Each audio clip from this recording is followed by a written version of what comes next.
promotion or that type of, marketing, it makes it all worth it, because you know that once you do get it out to market, that people are so grateful and they're receiving it. And we're a national publication, so we're not just here in Philadelphia. I mean, we have subscribers in Minnesota. We have one in London. Okay. I don't even know how they found out about it, but people are grabbing onto it and they're saying, this is something that I need in my life. So that balances when we run into, and printing is, in publishing, and anybody who's in publishing, they know that printing is probably the biggest issue, because printing costs are so much for a full color publication. But you know what? God has been awesome, so I can't complain. Good, good, good. Amen to God has been awesome. Yes, He has. You were pregnant with this Anointed magazine. You gave birth, and congratulations on your 9-pound healthy baby girl. But tell us, the idea, it was planted there. Mm-hmm. How did that idea grow and culminate to where it is today? Well, as I said, I was always a reader of magazines, and I can really share this with you. I was searching for a magazine like this on the newsstand, and I was prayerful, and I said, God, why don't someone come out with a publication like that? Mm-hmm. And He's like, you own a publishing company, don't you? I gave you that. And I'm thinking, well, the book publishing is a little bit different, but He had already prepared me to do this, and I didn't even realize it. He said, very similar to in the Bible where, they're feeding the 5,000, and I'm not going to go into the whole story, but, feeding the 5,000, and the disciples say, hey, Jesus, we have to send these people away because we don't have any food. Right, and He says, you feed them. Okay.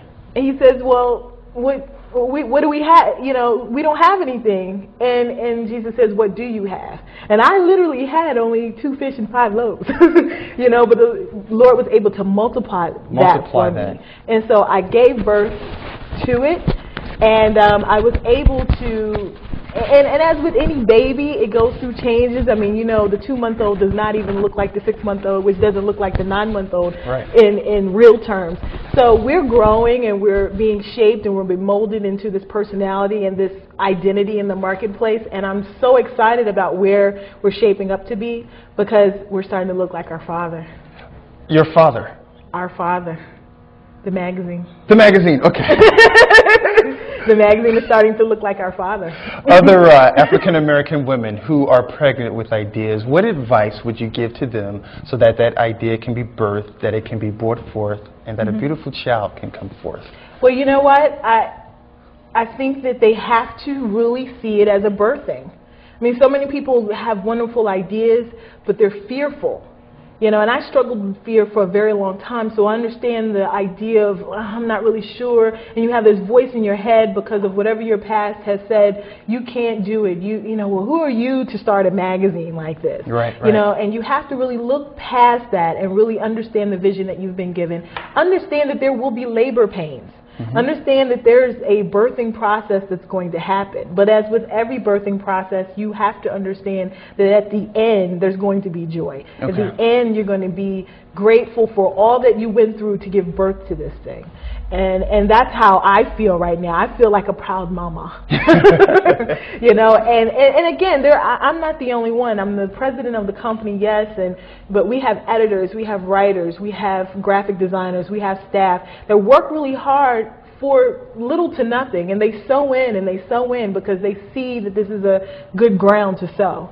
And I'm grateful. What's coming up next, 2007? Name some of the things that are coming up for Anointed as it's going into its 2nd year of publication. 2007 is going to be an awesome year for Anointed. We are planning our launch in South Africa. Oh, wow. Congratulations. Yes, that is something sometimes we place limits on God, I just want a national publication. He's given me the whole world, and so they're not just women of color in America, Sure.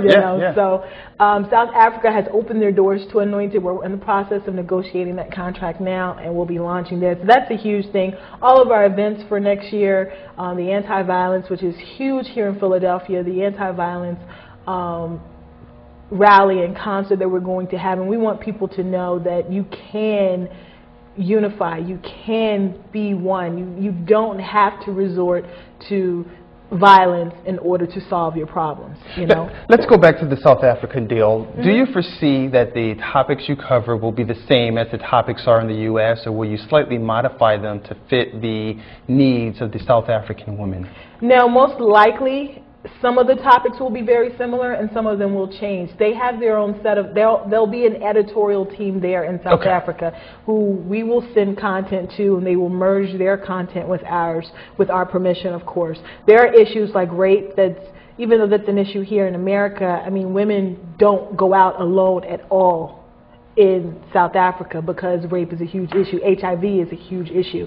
These are issues that, while they're still an issue here, they're every single magazine cover in South Africa, and I have a stack of South African magazines, and they all have HIV rape issues on them. So those are things that will probably be highlighted. They won't be highlighted as much in ours, and we'll merge the two, and it's all being worked out now. So. Okay, all right. Tell us about the website a little bit. It's running across the screen as we have been chatting, but it's a very comprehensive website. Tell us the website and what can we do, what can we find out at the website? AnointedMag.com.